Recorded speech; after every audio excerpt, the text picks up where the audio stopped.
Hey, you're not supposed to see this part. And get that camera out of my face!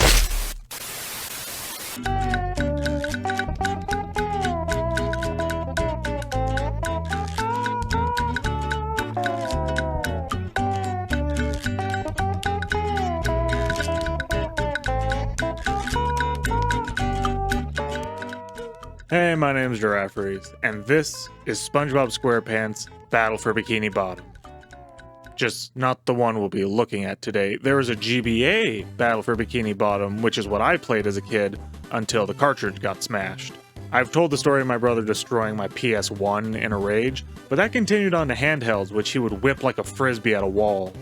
I specifically remember him breaking his GBA because he kept dying in Frogger, of all the games to freak out over. But with this game, I wasn't angry at him, I was angry with him! I remember this game being terrible, I remember this game being infuriating! And now that I'm here about to play it again, my only thought is, no way! This will be a baby game, there's no way my adult hands will have trouble with this game now. So we'll hit start. Oh god, I forgot. The cutscenes use pixelated GIFs from the show sometimes. This one looks like something I would download off Google Images for a joke in one of my videos. In fact, mine. The story is very similar to the GameCube version. Plankton loses control of robots, which honestly aren't that big of an issue. They don't even hurt you if you bump into them, so they're already better than most homeless people, and I don't see anyone but me calling for the extermination. Oh, and the music in this game is just a crime. Every note is a squeaky hammer to my brain. Ow, ooh, ow, ooh, ouch, ooch, ow! The graphics aren't much better, they are rough. Look at poor SpongeBob, he's uncanny. Especially when you climb something, it makes me think they weren't confident making sprites for him, so they posed a 3D model, rendered it, maybe did a mosaic filter. Oh, that's actually pretty close. Look at Mystery, she looks right out of the show. SpongeBob, on the other hand, kill them, Mystery. Break their backs on our charge, and break their spirit against our own. This is going to be a long day for Robert, so we get some stretches in and tackle the first level. This is about as standard a 2D platformer as you can get. Move, jump, push blocks, stun enemies to use as blocks, you can hold jump to hover. This game feels like a licensed 2D platformer. But for the NES. There were lots of licensed platformers for the NES and Genesis that are famously bad or difficult, and despite having different developers, they had a feel to them. This game has that feel, but isn't so bad or difficult. I spoke to several physicists out of MIT and 2 defense attorneys, but couldn't figure out why this is the case, or successfully plead insanity. Every level requires you to find 3 golden spatulas and get to the exit to progress, and there are 20 Krabby Patties in each level, which unlock a bonus minigame. Which reminds me a lot of Robot Unicorn Attack. I was pretty good at that back in the day, so I redo this till I pass and get the bonus reward of a low-quality PNG. Battle for Bikini Bottom, I don't know how else to tell you this. You're not good enough to offer PNGs as a reward. You think you're Mortal Kombat Deception? You're not. Ha! Oh, sorry. I have an instinctual fear of clams. These early levels are straightforward tutorials, so you get a good feel for the controls before— Ah! Oh, sorry, again. Oh, but here we are. This is the level that got a GBA thrown. Sandy's Dome has an oxygen mechanic because you need water to breathe. But at the age we played this, time was still a newer concept. Even now it's annoying to constantly stop back at these bird feeders. This leads to the first boss, my secret project, which Sandy assumes is like the other robots, so we easily clean up the evidence. Now in World 2, and wow, they decided to start making a game.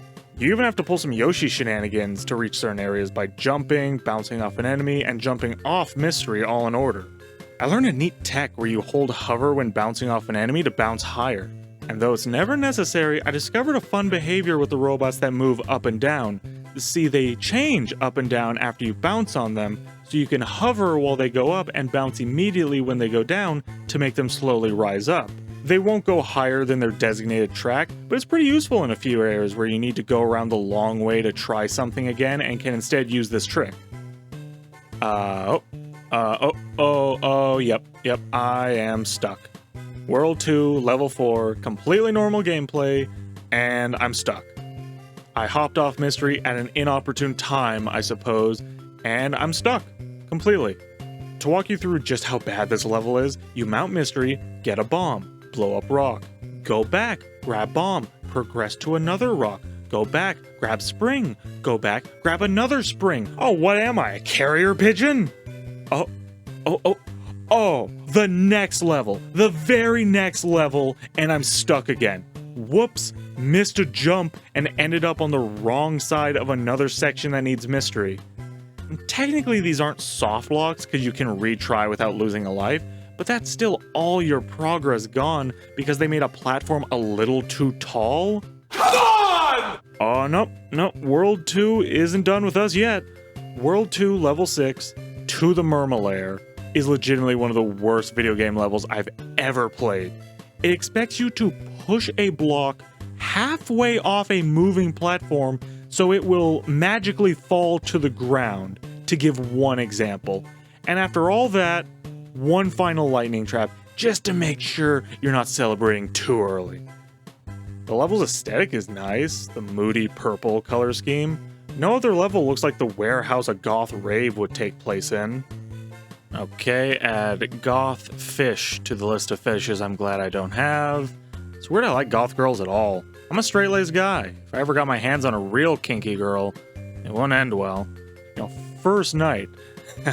Pull up those stockings, because I am one horny. Help! Help! Thank God this finally leads to another failed experiment of mine. We need to run and platform while eating jellyfish and throwing back bombs, and it's good. Really good, actually. World 3 starts slow. Oh! No, these are actually about as harmless as the small ones. While looking around for keys, we see a new moving platform that goes up, down, left, and right in a square. Glad to see the game still mixing new ideas. Dude, where's my horse? Oh, here she is. I thought I got softlocked again. And another new mechanic. These pink and blue blocks are switched on and off using our bubbles on whatever these are. Pretty smart puzzles. Even the time sections felt just right. And I take that back, I'm legitimately stuck. I'm all for a good puzzle, but the solution to this room is asinine, counterintuitive, and just rude, because your natural instincts will instantly fail the puzzle. You have to push the block until most of it is overhanging the cliff, then make an awkward jump through these corners. I'll forgive the simplistic physics that allow this, but I don't like you requiring it for progress. Imagine going to E3 and seeing a dev showing off how ugly their character creator is because they think it's funny. Oh, they do that sometimes, don't they? It is at this point the game drops all appearances and goes straight for our throat.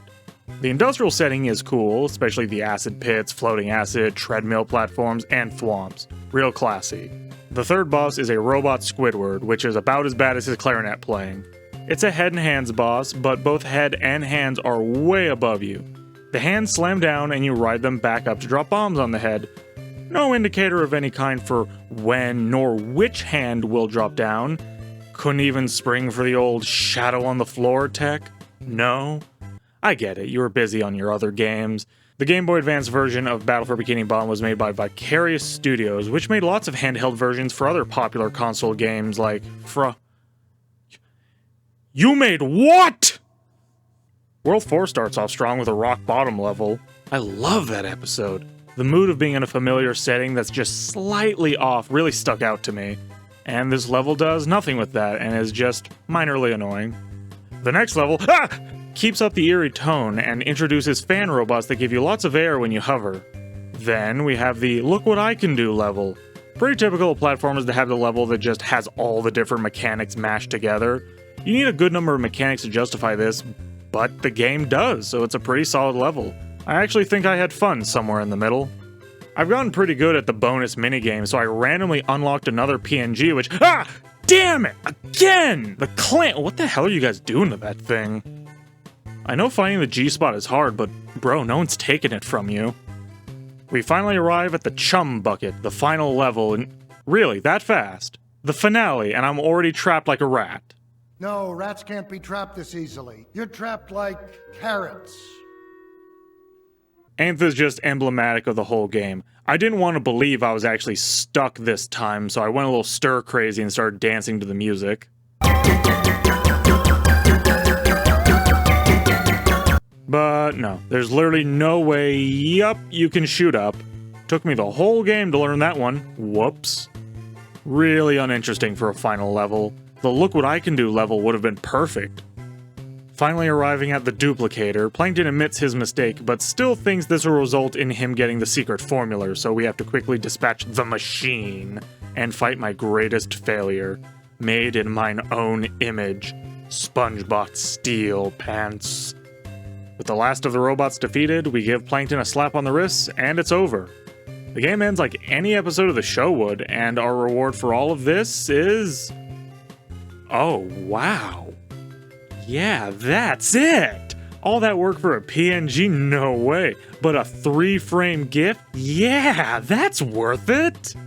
This game is not fun. It's soulless, boring. It's not bad, though. This was the third SpongeBob game made by Vicarious Visions, who had a surprising resume of handheld games, but they're all tie-ins for the console versions. They made a couple original games in the 90s, and then it was branded slop until they got absorbed into Blizzard to make Skylanders. Truly a fate worse than death. I can't find much about this company before their convergence. No idea what big ideas, what ambitions led them into this industry, but the end result is the video game's equivalent of an assembly line, shooting out generic garbage with a SpongeBob logo. But at least based on this, they're not incompetent. This is a functional game, mostly. How could this be the worst SpongeBob game? I owned the SpongeBob plug and play. This was way better than that. It's just that in a world of factory products, the details don't really matter. You get the same thing no matter what you pick, and it all gets buried in the same landfill eventually. At least this game belongs there, unlike my branded slop of choice. Ha ha! Movie tie-in be damned, this game fucks! Thanks for making it to the end of the video. If you enjoyed, a like and subscription mean a lot, and if you didn't enjoy, well, why the hell not? You better comment and tell me. Anyways, take care.